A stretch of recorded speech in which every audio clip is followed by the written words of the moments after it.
Hello kings and queens, Jonas Andrew-Phillip here today, and today I've got another video for you. And today I've got this video, message to my black community. And guys, before I get into the video, I'd like to say a big respect to the people that have been going and being peaceful in the process, the people who have been making petitions, the people who have been constantly putting this stuff on Instagram, because we're all sick of all of our black brothers and sisters being killed. And may their souls rest in peace, because it's really sickening to us understand that people are being killed because of the colour of their skin. So that's just why I gotta say on that. And also I've got to big up two organisations I can think of from the top of my head who have been doing great stuff for black people. Number one, the 100 Black Men of London, which is a community mentoring program and organisation where young people can go and have lessons that they don't usually learn and they're not taught about by their parents or in other places. So big ups to them. They also have many other pillars, but I'm going to link them in the description for you to search up. And also Success Looks Like You, which is another organisation helping black people, people of Caribbean heritage, black and ethnic minority, young people. So big up to those two organisations. And if you feel there aren't enough opportunities out there, that's just two I've named. There's much more out there, but I'm going to give you guys a responsibility to find those opportunities. I feel that we should all be, especially us black people, but this goes for all races, we should all be grateful that we're still alive right now, because a lot of people have not made it to the age that we all are at. For years upon years, my people, the black people, have been frowned upon. We've been treated unfairly in many lights. And right now, it popped off heavily. I didn't see this much outcry in 2016. I wasn't even in the country in 2016. I was in my country in the Caribbean, well, one of my countries that I'm from, because I'm African and Caribbean. But I didn't see this much outcry when I was there in 2016. I didn't see this much outcry in many other years where stuff like this has happened. But this time I think that a lot of us have actually had enough with this. I'm not gonna front with you guys. When it first started, I was not happy with this, and I was along with the stuff that was going on social media, but I was so focused on what I have to do with my apprenticeship, for my coursework, with my personal brand stuff, that I wasn't speaking enough about it. And this right now, and I've got another thing coming up soon, don't you worry. You guys may have got the announcement already, but I've got another thing coming up as well to help you guys and to really give my thoughts on it, because a lot of people have been asking for my thoughts and I didn't want to give it to them and give them a half-hearted answer. And guys, we are making many stands on social media, we're making many stands on other places, but what can we do after this? What are we going to do after all of this happens? When everyone goes back to work after COVID, when lockdown's properly lifted, what are we going to do? Are we going to continue with this? And what I'm about to say right now is a way, well, 5 ways that we can continue this, and we can make sure that it turns subconscious and we are helping our community to grow and level up every single minute of the day. Doing the protest is great, and really making a stand, because now look at what Marcus Rashford did. Marcus Rashford really helped with the campaigning for free school meals. So that right there shows you that stuff like this works. But what I'm going to tell you guys now is something that I feel a lot of people don't do enough. And I think we need to look entirely into our community first, because we're doing the protest to get justice, but is there a reason why we're not getting respected? And that's just a question to you. This is not a statement. I'm just asking you guys these questions to think to yourself, so we can really have a deeper understanding of this, because I'm going to share with you 5 things I think that our community need to do. 5 things I feel that we need to do, because it's some of the stuff here is stuff I've been talking about for a long time and I personally experienced myself. And I really feel that if we can do this and well, you'll see what it is. I'm not going to give you any hints to what they are, but if we can have grasp with this, guys, then I feel that we will be able to have respect within the world, because it's really sad that we don't get, and a lot of our kings and queens are being killed because of this, and it's really disgusting, to be 100% frank with you. I'm not gonna lie, it's disgusting, and it's fearful for some people as well, for quite a lot of our community. But I feel that if we can do these things that I'm about to mention, then we'll be able to make sure that stuff like this is minimized until it's out of the question and it will never happen again. We need to take action. And we've been doing this already, but just hear me out with this. We need to take action, because a lot of people have been having conversations with me. Oh, Jonas, it's disgusting, this has happened, disgusting that's happened. But they're sitting on their ass doing nothing. I know people that are making campaigns. They're making change.org petitions. They're going out to the protest, the peaceful protest they're going out to, and they're really trying to support black businesses. But a lot of people aren't doing this because a lot of people, and I'm going to be real with you guys, on my podcast from Snapchat, I put my podcast on Snapchat. I don't ask anybody to promote it. And why is that? Because I know for a fact that people aren't going to do it. And it probably won't affect me. Knowing me, it's not going to get on my nerves or anything. I'm just going to be like, that's them. I can't control them. But I've seen too many people who have been upset because people aren't supporting their grind. People aren't going to support your grind. Because you know why? And this leads into what I'm saying. We need to be interdependent as a community. Too many people in the black community are competing with each other to be the top dog. You just want clout and you want reputation. Why are you doing this? Why are you doing this? You say you want change, but then you're competing with your black brothers and sisters. You both have sick businesses. Come together. You can do a joint event. There's many stuff that you can do to come together. I'm sick and tired of seeing us compete with each other. And this is why when people compete with me or my fellow black brothers try to pull me down, I'm like, what are you doing? What are you doing? And it's really, really silly because the other races do this. Is it out there that other races are competing with each other's businesses? And I'm talking about proper competing, trying to blow each other out of the water and ruin each other's businesses. I'm not talking about friendly competition because I will say to one of my brothers, yo, do you want to have a bet on who will make more impact in the community with our businesses? That's a challenge and a competition I will have because I will get us fired up to really make an impact. But if you're trying to ruin each other's businesses or even your YouTube channels or anything like that, or just ruin them mentally, why are you doing that?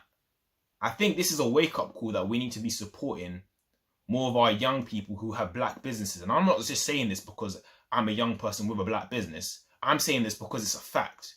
And guys, even if we are buying from black businesses, what that does is if you buy loads of stuff from them, not some of them for you to wear, but some of them to give away to other young people so they're aware of that black business. Think about it. They're aware of it. You're wearing it. People are seeing it around. They're getting more money to buy more products, and it just grows and grows and grows. And if we can do that with enough of our black businesses, then we won't have a big challenge. Even if you're just going to them for consultancy or coaching, we won't have a big challenge with, well, it will be minimized what's happening with our people, black heritage and African surnames being less likely to have a job just by their surname, which is really, really disappointing that has happened. All of this stuff is disappointing, to be honest. But yeah. And this leads into my next point, which is I feel, and this is going to be very controversial, that our community spend way too much money on things that are unimportant. Yes. I feel our community spend money on things that are unimportant. Okay, now this is what I mean by this. Too many of us are going out buying expensive designer clothes, being consumers, not producers. Too many of us care about looking nice and the fame and all of that. I'm going to tell you guys right now, I'm trying to be the best speaker I can be. I do not care about the cars, the fame, the girls, none of that. I just want to have my level of success and impact on my community and the whole world in general. But too many people, in my opinion, focus on the wrong things. They spend money on clothes to look nice.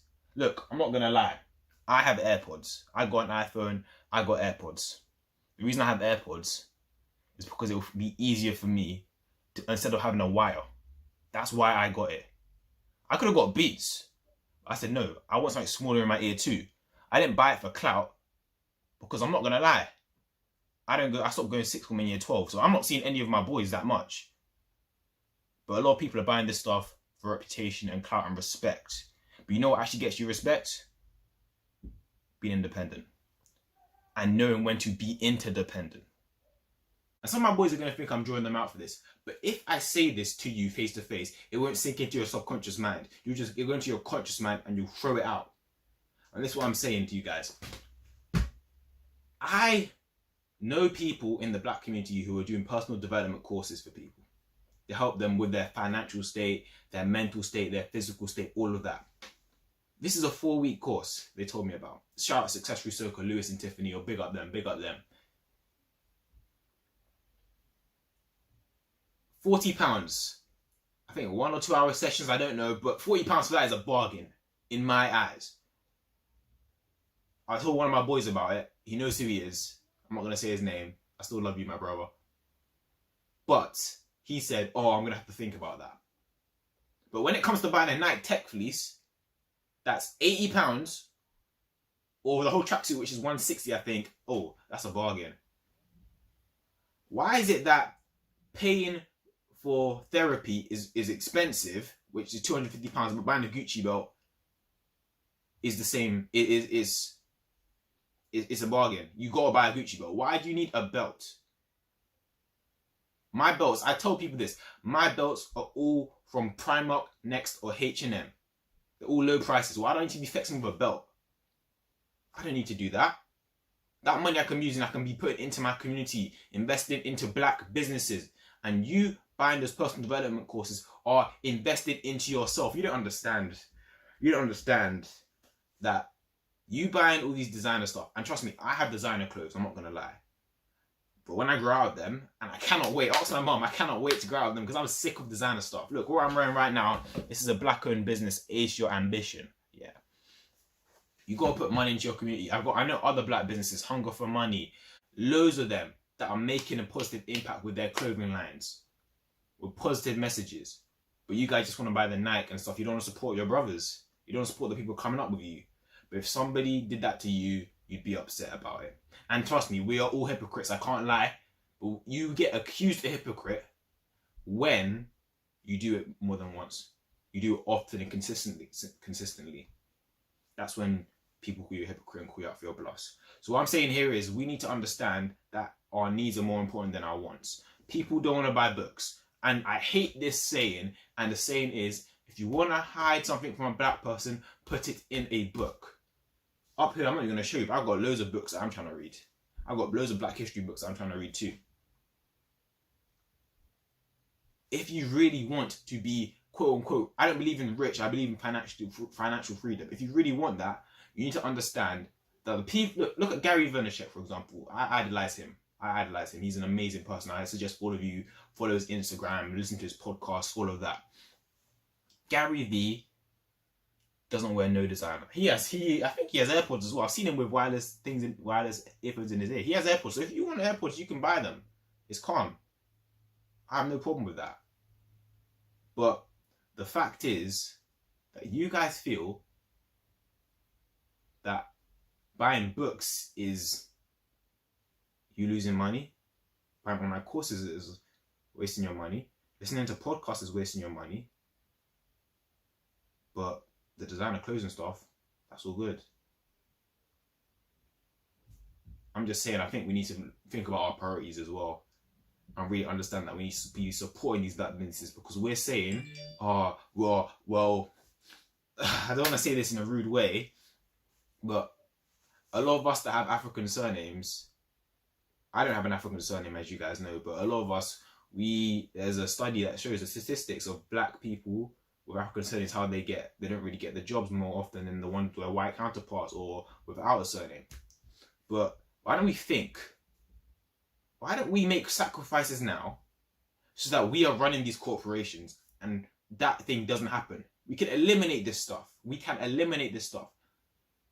By just putting your money into black businesses, putting your money into yourself, spending it on important stuff. It's not even spending, it's investing. Investing into important stuff. Throw away the designer stuff that's not going to matter, because no one's going to know what designer clothes you had when you're in your grave. No one's going to care who had the most clout or fame. No one's going to care about that stuff, because you need to remember that if we can just make small sacrifices, I'm trying to make big sacrifices. I don't see them as sacrifices, to be honest, because I'm trying to help the community as much as possible, and that's why I'm doing this video. But what I'm saying is, we need to understand that we can complain all we want, but we can still take action with some things that will make us take small steps to make sure that this stuff isn't happening anymore. And look, if you want to buy designer clothes, by all means, you can do it. But what I'm saying is, if you don't have the financial backing to get the designer clothes, and you end up wasting your money, and then your financial future is ruined, I'm just saying, this is what happens with a lot of people They just buy, but they're not looking at their bank account to see, can I really spend that much money? All of that stuff like that really matters at the end of the day. And guys, I want to leave you with this before I go on to the next point, and it's, a rich person can play broke their entire life, but a broke person can't play rich for their entire life. And the third point is talking to our children about this stuff. Now, I'm going to be 100% real with you guys. We need to make sure that we are teaching our children about financial literacy, financial education, economically empowering them. Not only about that, but empower them about Black history and let them know that we weren't just slaves. Before slaves, we were kings and queens, we were emperors. We need to make them understand that. When we are being parents in the future, we have a big responsibility to make sure our children understand that they have the power to achieve anything they want to. And a lot of our parents pressure our kids to be doctors, lawyers, accountants, all of that. All of that. You need to, a lot of parents aren't going to like this, but I feel that your child should have the free will. I feel that your child should have the free will to choose what field they want to go into. Because they can be a lawyer all they want. If they're not enjoying it, then are they really going to make you proud? Because I'm lucky enough to have a mother who said I could be anything. She said, you can do anything apart from be a rapper. That's what she said. I'm not going to lie. My mum said you can be anything apart from being a rapper. But if you're telling your child, you have to do this, you have to do that, and you're instilling fear in your child, I don't think that's the right way to act. Because guess what? Some people don't understand that they have to break the cycle. If you were bullied, choose understanding. If you were shunned away, choose compassion. All of that stuff like that. If you were shunned of happiness, show everybody joy. Don't be salty and say, because of this, because I was treated like this, I've got to do this. Nah, man, that's not the way to be. Because you forcing your child to go into one of those fields, guess what's going to happen? Your child's going to do that to their children, and they're going to do it to their children and their children. And it may take an eternity to break the compound effect. It's little things that we can change that will have a massive impact. And that's what I'm saying. We need to make sure our children understand financial education, our Black history, all the other stuff, the important stuff in life. Understanding that you can start a business and be a big corporation like Gucci, Louis Vuitton, and even KPMGs, the EYs, all of that. You don't need to be an employer your whole life. Because if we're actually going to make change, we need to empower our children and empower ourselves, more importantly, to understand that we can achieve that. That's what I'm saying. Now, guys, the fourth thing I'm going to say, a lot of people are going to say I'm salty, and I don't care. You can say that all you want. I know I'm not salty, but I'm not going to lie. I feel that we need to unite our community better. I know I touched on this when I spoke about people competing with each other in the community. But what I'm saying with this is, mainly, you guys see I'm dark skinned, right? So guess what? I got destroyed throughout all of secondary school for being blick or anything like that. I got loads of blick cusses, variety of them my whole secondary school life. And I had to deal with it. But the Asians mock other Asians that are darker. The white people mock other white people for being whiter. I don't know, I'm not in that race.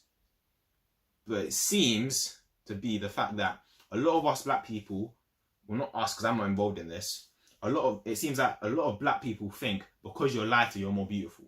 You've been conditioned to believe that because someone is lighter, they're more beautiful than you. What? Kendrick Lamar made a song called The Blacker the Berry. There's a saying called the blacker the berry, the sweeter the juice. I'm not saying that dark skins are better than light skins, or light skins are better than dark skins, or white people are better than black people are better than white people. We're all equal. But you guys are making people feel that firstly, they're on a higher pedestal than others, which is so stupid. And then secondly, that other people are less than other people or ugly. People used to call me ugly when I was younger. And I'm over it. I'm cool. People know that I do not care about anything that happened in secondary school. They know I don't care. Primary school, anything like that. Because I'm enjoying my life right now. And that's why I'm giving back to the community. Although I'm not there yet, I believe in myself. And I feel that if we unite as a community and stop putting this wall between each other, or dark skins versus light skins, all of that stupidness, we'll unite. Because right now, I'm not gonna lie, a lot of people want to say, oh, Nigerians versus Jamaicans, Africans versus Caribbeans. It doesn't matter. It actually doesn't matter, guys. And it's going to feel like I'm ranting to you guys, but I'm passionate about this stuff, because we need to understand that although we are getting abused and beaten up all the time and killed, and there's white privilege, we all know this, what are we doing to respect ourselves firstly? Because once we respect ourselves, then that is when we can get the respect from other races. Because even in the 7 Habits of Highly Effective People, it says that private victory precedes public victory. We need to win within our community and believe and respect each other before they respect us. Because I'm not gonna lie, I love white people, I love Asians, and I love them that are coming together with the Black Lives Matter movement. Obviously, there's all the White Lives Matter and All Lives Matter movement. We just need to educate them. And this leads to my next point. My 5th and final point is, guys, we need to educate other races. We need to educate other races. I do not care. It's going to take a lot of courage to go up to a racist person who's saying the N-word and calling us C-word and all of that, stuff like that, and talking about slavery and doing monkey stuff all the time. It's going to be hard, but we need to have the courage to make sure that we can go to them and educate them. You do realize that we get portrayed a certain way in the media. You do realize in schools we get treated a certain way. You do realize that there's statistics that show that black children get lower predicted grades than their white counterparts. They get lower predicted grades than the grades they actually get in their GCSEs. You do realize that. That's what we need to be telling them. Stuff like that, loads of stuff. And guys, this is another thing about private victory, because if we empower each other instead of bringing people down in our community, then that's when people have the courage to go and tell other races and educate them. Because at the end of the day, we can end equality. People say equality, oh no, it's never going to end. Oh, we're never going to find equality. I believe that we can find equality. But if you shut it down and say it's never going to happen, you're all going to give up. And there's already enough people on this earth that give up easily anyway. We can't be. None of us should be those kind of people. And when we build a culture, not only in the black community, in the white community, in the Asian community, so all those words, black, white, Asian, they're out of the water, and it's just the worldwide community, we have people that are winners. Because we're all winners, we all have winners within us. But there's some things that happen that we just need to let go of. Swallow our pride, swallow our ego, and just go for it. If we want it, we gotta go for it. And this is why, if you notice, I believe all of these 5 things all intertwine. They all intertwine if you think about it. It's all about how we treat others, how we speak to others, all of that stuff like that. And this is why I gotta recommend you guys the book How to Influence People and Win Friends by Dale Carnegie, because this talks about a lot of stuff, how we can communicate with others, not only in our community, but also in other communities. But guys, this is what I'm saying. It starts within our community first. And we need to make sure we believe that we can change the world. We can make sure that our grandchildren, our children don't have to go through what we are going through, and our parents and their parents and their parents have to go through, so we make a better future for them. A lot of us are finding violence to go about this, and I don't believe that. I think we need to do it in a peaceful and articulate manner, because there's already stereotypes that us black people either have attitude, anger issues, and all this stuff. There's loads of stereotypes that we have as black people that we need to make sure we can eliminate. And I believe we can. I believe you can. And we have the power and the potential to achieve greatness as a worldwide community. Thank you guys. I'll see you next week.